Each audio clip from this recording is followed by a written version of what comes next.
Excellent. Okay, now we've started recording. All right. All right. Thanks for joining us again today. Rainy day. I didn't put a joke slide in about the weather this time, even though I could have again in the last. If you remember in Q1, it was talking about the snow and the cold. So it's like, okay, I'll skip talking about the rain and the and the cold weather. So we'll just talk about GIS today instead. So our agenda today, we switched things up just a little bit. We're going to have Sherry go first to talk about GeoMSAG and geospatial call routing. The update there, then I'll talk a little bit about just general project updates and then imagery, which is really the big news item.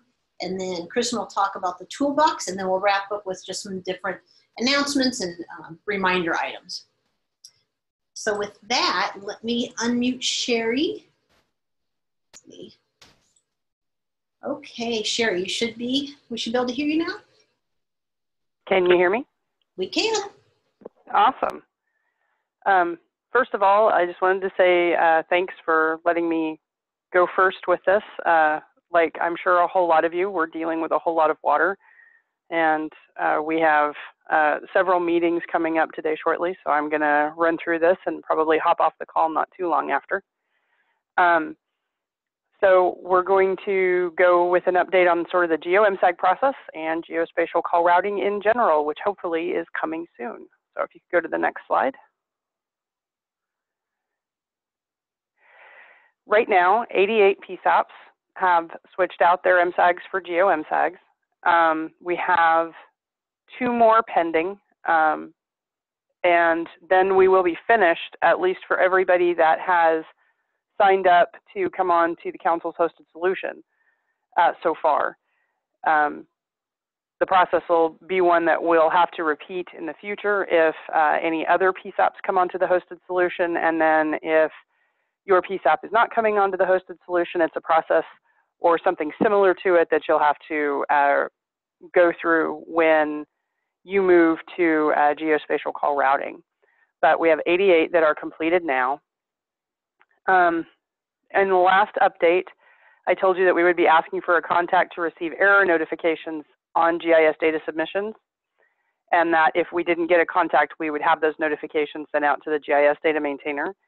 But I did not send out a request for contacts, and the reason that I did not do that is we thought we were prepared, and then we started talking to AT&T and West Safety Services and felt like maybe they weren't quite ready to be hearing from all 88 of us instead of just me. They're having some internal training issues, which I will talk about in a little bit more detail, because I know that some of you have run into them pretty hard. And until we get those resolved, or at least in a more stable position, we're not going to be asking you for that contact information. So I went ahead and let this bullet in there to sort of remind you that it's upcoming, but it's not something that's going to be addressed until we have things a little more settled on the back end. We also have geospatial call routing. In the last update, we thought that was coming real soon, and it was not, as it turned out, because there was a bug in the software that they have to put in place first. And so there has been a delay in starting the geospatial call routing to get that bug in the software resolved. They believe that it is resolved now, and Reno County is actually scheduled to begin piloting geospatial call routing towards the end of this month. That doesn't necessarily mean that they're not going to find something else that they want to delay for, and by they I mean AT&T and Motorola and West Safety Services, the companies involved with this. They really want to be comfortable that everything is working perfectly before they actually get live 911 calls on it. So we are scheduled, and it could be real soon. We could also have another delay. So for right now, we're saying, yes, it's going to happen shortly, but just be prepared for that. Next slide, please. So what that actually means, what going geospatial will mean for most of us, is that Reno County, once they get switched onto it, will actually have a 30-day or perhaps even more, depending on how it goes, test period where they will be the only PSAP that is on geospatial call routing. And then after that test period, other PSAPs will begin the transition, and that transition will go very, very quickly. So things are slow to start, but once they give the go-ahead for other PSAPs, they'll probably be somewhere between 3 and 7 a week until they get everything caught up. So it'll go pretty quick. Probably the biggest change from a GIS perspective when they move to geospatial call routing is going to be the use of the emergency service boundary layers instead of ESNs and ELTs. So right now, the ESN, or the emergency service number that's associated with a telephone, ties in to a database that we had you all take a look at, or a list that we had you all take a look at about what police, fire, and EMS responders should show up on the 911 screen. And that system's been in place for a very long time. But when the switch over to geospatial call routing happens, they will immediately instead begin seeing the police, fire, and EMS from your emergency service boundary layers. So if that information, if you feel like that information is at all dated, that maybe you went through it during remediation and haven't looked at it very much since, or haven't confirmed with anybody that the names are correct, if dispatch hasn't seen it, put their eyes on it and gotten back to you about that, you might want to go ahead and have that happen. The ESNs will still need to be maintained in your address point and centerline data because they are the backup system if this new system fails.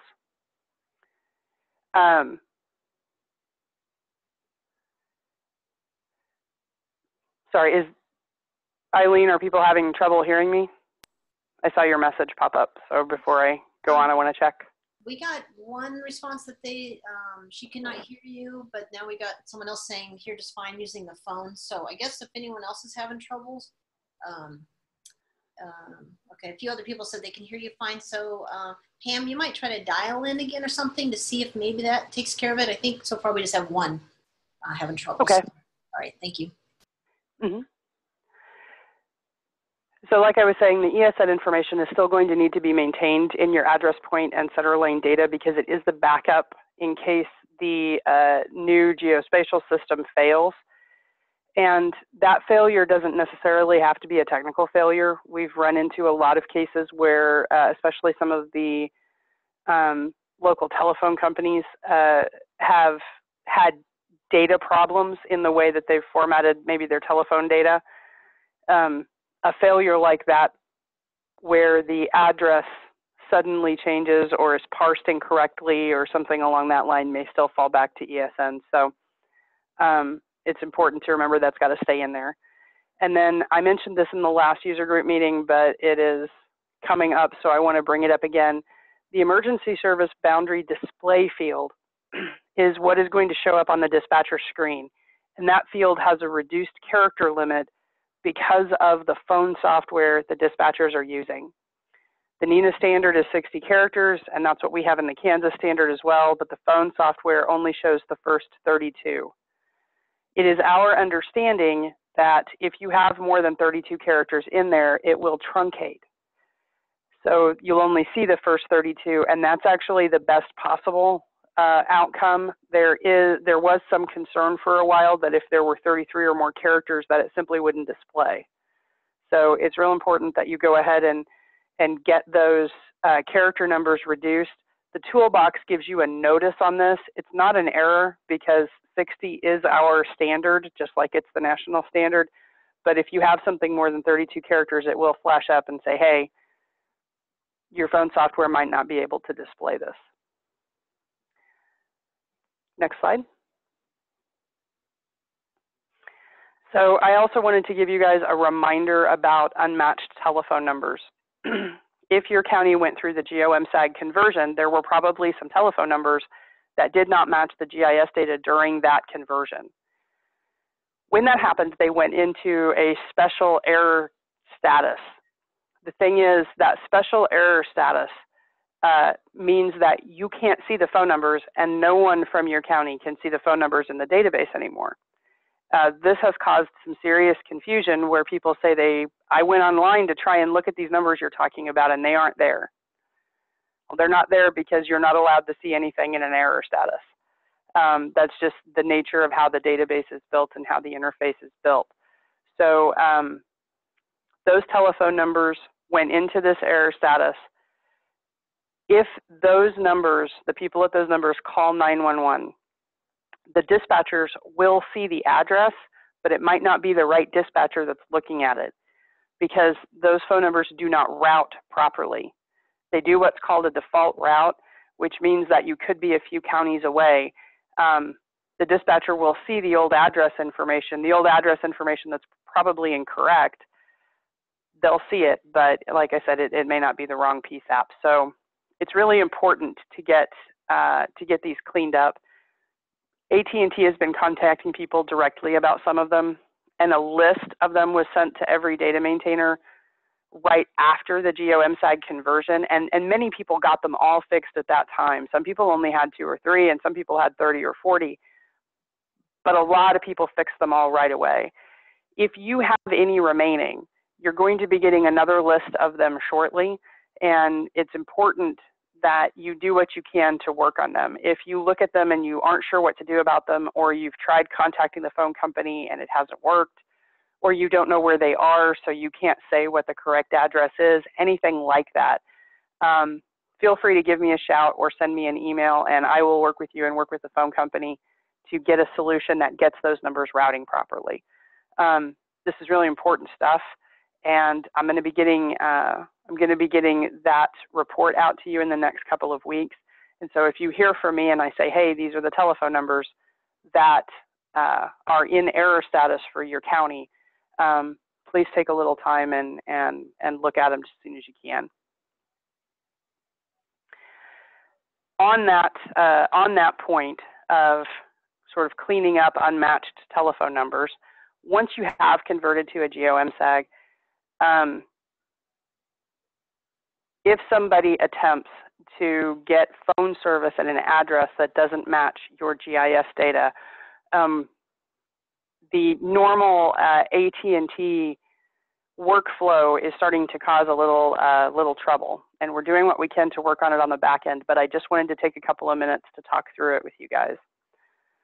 So let's say that somebody tries to get phone service and they tell people that their address is 745 Main Street.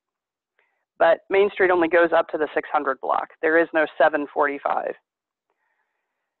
The local telephone company tries to put the number in the database and it fails. And so they communicate with the AT&T team that runs the database and they say, hey, I'm trying to get this in there and it doesn't work. What AT&T has done historically is then communicate directly with the 911 center and say, hey, I need you to submit an MSAG CR or change request that accommodates 745 Main Street. The reason there was so much cleanup work for all of us to do is that most of the time people just did that, even if 745 Main Street wasn't necessarily a good address.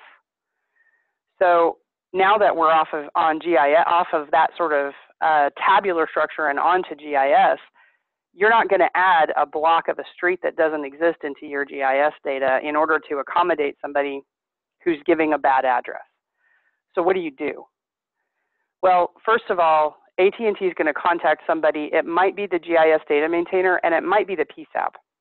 But whoever they contact, hopefully eventually that communication gets back to the GIS person who is responsible for the data. If the address they are giving you is correct and should have been in your data, it's just a data mistake, then you need to edit your GIS data to accommodate it and resubmit it through the portal so that those edits can get back up and into the MSAG. However, if that 745 Main Street really is a bad address and they're not working off of good information, then you need to send a note back to AT&T saying this isn't a good address. Maybe they can give you more information about where it sits physically in the world, or maybe they can give you some information from the original person trying to get phone service that allows you to help them correct that address. or maybe even they can give you the contact information for the person that's getting the phone service. Whatever it is, you'll need to communicate with them and tell them that address is wrong and work with them to figure out what the proper address is. And this is a back and forth that they haven't had to do a whole heck of a lot. And we're really running into a lot of confusing messages. What most people are hearing back when they say, hey, that's a bad address, they're hearing, can you go ahead and put in an MSAG change request to accommodate it? And your answer should be no. No, I can't. I need you to correct the address. We are doing what we can to communicate with AT&T about the differences here and about what can be done in GIS and what can't, and what sort of needs to change in their process. But changing their process is really slow. And I want to make sure you guys know it's okay to tell them, no, I'm not doing it. I need you to go ahead and correct the address. I need you to tell me more about this so I can tell you what the address ought to be. And like I said, I just want to make sure you guys know it is okay to do that. And if you ever find yourself in a situation where you're not sure how to deal with the request that the AT&T database staff has sent, or you don't feel like you're communicating properly, or perhaps you're concerned that you're not saying something in a way that they fully understand, again, you can always get with me either by phone or by email. Let me know what the situation is, and I will do my best to provide translation services. That's sort of what we've had to do through this process, because their database team doesn't have anything to do with GIS and isn't super familiar with how GIS works. So since they're the people that are communicating directly back and forth, sometimes it takes a little translation to kind of grease the wheels. So don't worry about saying no, and let me know if you're having problems that you feel like you can't get resolved.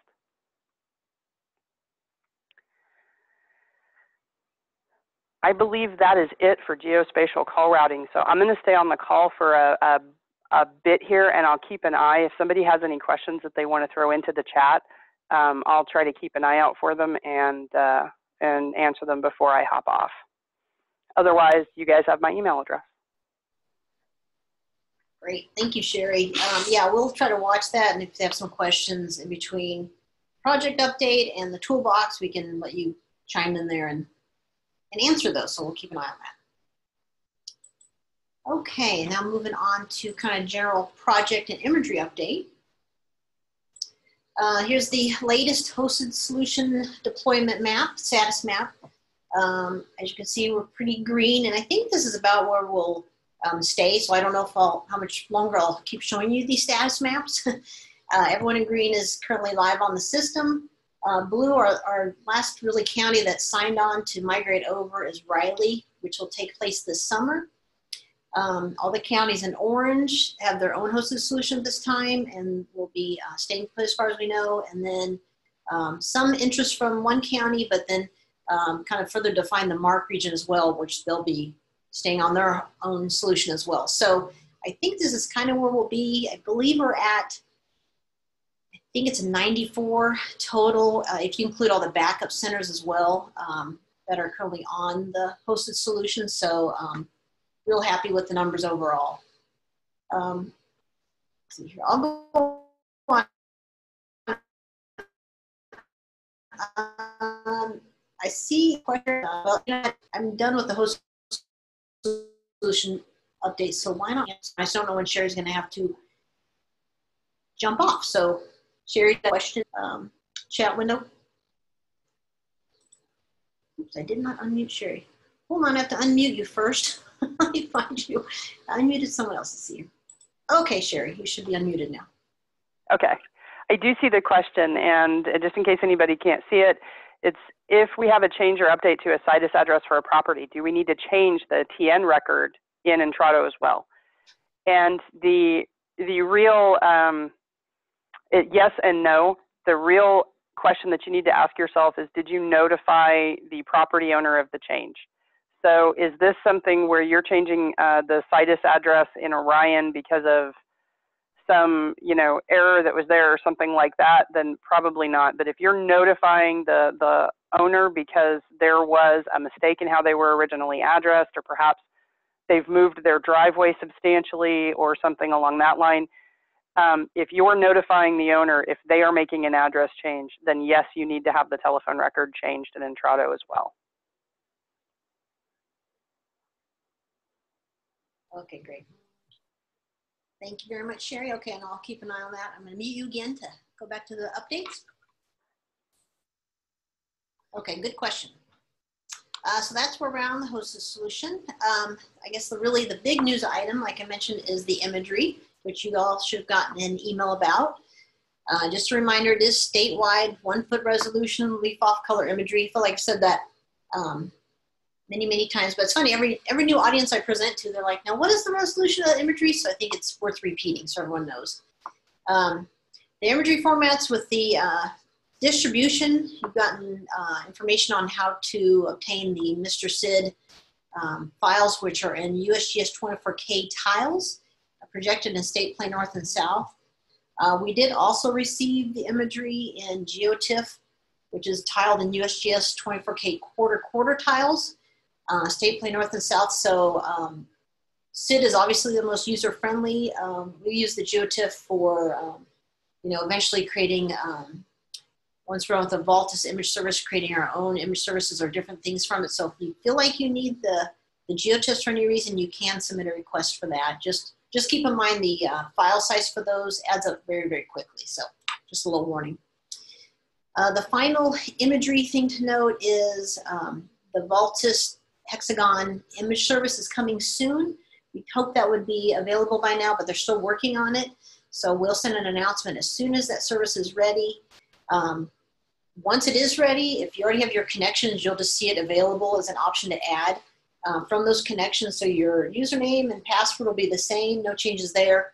But we'll let you know when that is available. And if you do need to request a new username or password, just let us know and we can help you with that. And I'll show you how to do that in a second, actually. So, all right, so the imagery is available. Like I mentioned, Kristen sent out a notification with instructions on how to download the imagery to all the Next Gen 911 GIS data stewards, GIS data maintainers, and the county appraiser's office, because that was an umbrella that easily fell under the license agreement for the use of the imagery. So the one thing we ask is that you do not share your credentials outside of your organization. If you're either downloading the imagery to, and like Public Works wants a copy of it, or they want to download their own version of it, that's totally fine. It's just if someone from outside your organization asks for the imagery, that's really kind of in violation of the licensing agreement. So if you would just send them instead to the DAS data request page and have them fill out a request for the imagery, that way we can just ensure that they're actually doing the, submitting the request on behalf of your organization, and then keep track of those requests as they come in. So I wanted to remind everyone how to request data on the DAS webpage. So once you get into the catalog, if you just navigate to the, under imagery, the Next Gen 911 high resolution ortho imagery link in the catalog, once you log in, you'll see this link for online request form. You just click on that online request form, you will see this page. And I wanted to point this out for a couple of reasons. First thing is, of course, you're already registered and logged in, so you'll select your name from the drop-down menu. Select the imagery that you're interested in requesting, fill out the appropriate information of area you're interested in. We just added recently an option of file format. So the imagery came in Mr. SID Generation 4 format, and we've had a couple users say that's not compatible with their AutoCAD software, so they've asked us to convert that to Mr. SID Generation 3. We're just going to handle that on a per request basis. So if you would like to have that imagery converted to Mr. SID Generation 3, just select that option in this data request form, and then we'll reply to you on how to download that data when it's ready. So feel free to fill that out if you're interested in that. And also want to point out from the data request page, just a reminder of the licensing. It's here. I've got on my next slide. It's just, we're just trying to do our due diligence so everyone remembers that it's pretty a pretty open-ended licensing agreement, since it covers state government, local government, schools, regions, institutions, pretty much anyone doing work on your behalf. So just kind of a reminder, in that way people accept that before submitting their request. And then I think I have, so that's how you request the data. And then again, boom, there's the licensing. I promise I won't show this next time. I'm just making sure we're all clear on the imagery. So the 2015, 14-15 imagery, that was the first collection. That's all public domain now. That's out in the catalog. You can access that service. There's information on how to download, but now this version, the 2018 version, is under this licensing agreement. So. Okay, and another thing I want to remind you about imagery is the local buy-up option is still available. This would be the final flying season it's available for, so we're in a 3-year contract with Surdex. We're lucky to get the statewide imagery all acquired and flown in 2018. So really the flying they've done in 2019 and then plan on 2020 is just to support the local imagery buy-up. So if you are interested in that, feel free to contact Tim Donzie at Surdex, and all the contracts and pricing, everything will run through Tim, so he can share more information with you on that. So we're very happy to have the statewide imagery available. Let's see here. Another update item is that we officially, the legislation, the whole process we've been going through, trying to update the 911 bill essentially, which was turned into House Bill 2084, was passed and signed by Governor Kelly. Really kind of the key takeaways for this group is there will be implemented a fee increase. We're currently at 60 cents a month per subscriber account to support the NG911 and 911 overall infrastructure. That will go to 90 cents. And just kind of the history there, through an audit process, they actually suggested that we raise it to $1.03, but the legislature did not support that. So it was raised to 90 cents, which is still great to help support all the future enhancements and make sure we're staying on track with being able to support NextGen 911. So that will, that's been signed, and I think that actually goes into effect the bill goes into effect in July, and I think the fee increase goes into effect in October. Really the biggest part for the bill for GIS people is that it just provides some authority for the council to ensure that GIS data integrity is maintained going forward. So luckily we have some great maintainers out there and wonderful participation.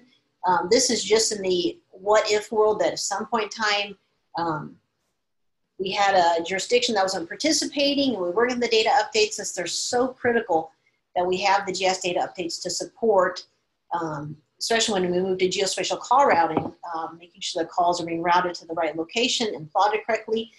This just gives us some authority to act, to escalate the situation if we aren't getting data updates. So we really doubt we'll ever have to use that, but it just provides some grounding to be able to do that.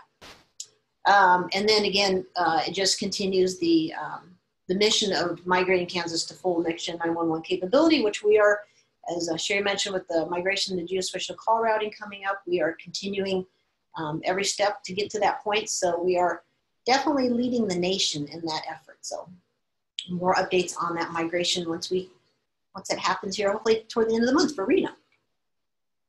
Okay, I think that does it for my updates. So I will now hand it over to Kristen for her toolbox update. Okay. Not too much this time around. So in the version of the toolbox that went out in late January, there's a new tool for copying your NG911 geodatabase into a blank template. And this has become handy since we've had a few geodatabases get like really inflated. There are several hundred megabytes and they really should be like 60. So we've had to copy those over, and that takes care of cleaning up the geodatabases. And it's also handy, sometimes the topology freaks out, and we found that copying the geodatabase to a blank template takes care of that also. So those are some instances when that would be handy. There's a character length check for the ESB display, like Sherry mentioned, and so that'll be a notice that shows up if your display field is longer than 32 characters. And we also edited the topology notices into errors, and I'm sure that many of you who've been editing data have seen those show up. Probably gotten a little frustrated at them, but hopefully getting them cleaned up isn't too frustrating. With those ESB polygon topology rules of no gaps, no overlaps, and these are errors for the June 2019 submission deadline, and so they will prohibit a successful submission. So fixing a gap, mark it as an exception. Well, the topology in Esri will always try to create a gap on the exterior of your county boundary. So to fix this in the eyes of the toolbox, make sure that that quote unquote gap is marked as an exception inside ArcMap, and then the toolbox should skip it.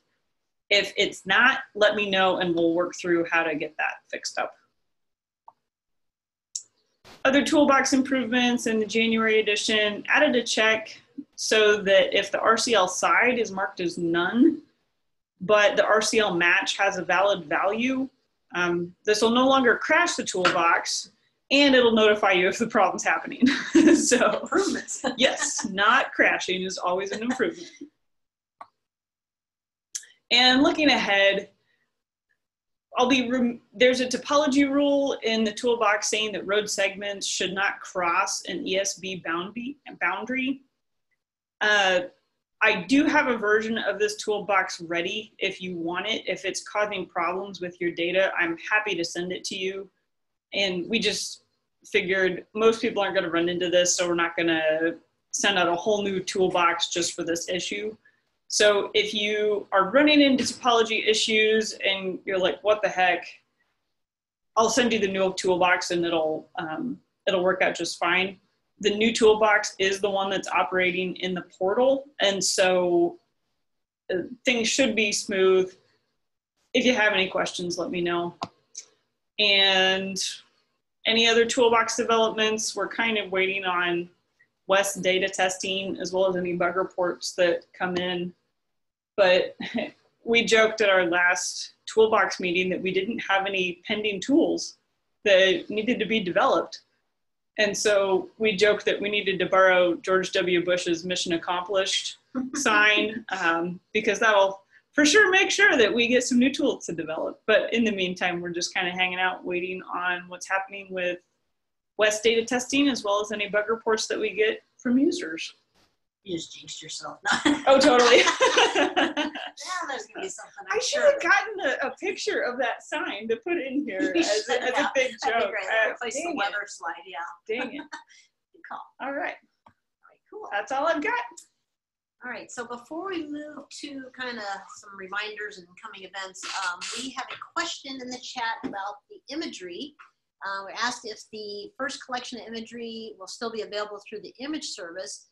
So once in Hexagon Valtis, once they have the new service ready, they will be removing the old service, the 2014-15 service. However, we have the public domain imagery, that Aero data available as an image service from DASC. So you can certainly go grab that from the catalog and use that as a replacement for that. So the older service that is public domain is available through DASC. The one through Hexagon Valtis will be going away, but the new one will only be available through Hexagon Valtis. So hopefully that takes care of that question. So any other questions about that or the toolbox, just be sure and put them in the chat and we'll watch for them. Okay, so just a few items I wanted to touch base on. I mentioned these last time, but I think they're worth repeating. In the NG911 911 portal, we do have a GIS frequently asked questions page now, which we have some questions and answers already populated, but if you do have a question, especially if you think it would be something of interest to other GIS stewards or maintainers, feel free to submit one there, and then those questions go to Sherry and I, and we'll work on getting those answered and included in the FAQs for future reference. As Kristen mentioned in her toolbox development items, we're always kind of keeping an eye out for West data testing and any other post-processing steps that we might need to tweak to accommodate that. So she's put together the Kansas NextGen 911 GIS post-processing steps, and that document is updated as needed. So if you downloaded that document when we first announced it last quarter, you might check back and download a new version of it. because we will be just, like I said, updated as needed. So there's a newer version available out there. Really, the final major announcement is that we're working on getting the 2019 GIS Data Steward and Data Maintainer certification classes scheduled. And we'll have those dates and locations coming soon. So we'll send that out through the portal, through the usual list, to let you know when those times and dates are. So coming soon for that as well. So with that, I always like to just end with a reminder that really all of our documents, standards, a recording of this meeting, everything we have is generally available on the Kansas 911 Coordinating Council's website and the DASC Initiative's Next Gen 911 webpage. So we'll post this once it's compiles and finishes and sends me a link, and the presentation slides as well. So that concludes our user group for today, unless I don't see any new questions in the chat window. So feel free to always contact us, Sherry, Kristen, or myself if you have any questions. And with that, I hope everyone gets a few days of sunshine in there, and we thank you for joining us. Have a great day. Bye-bye.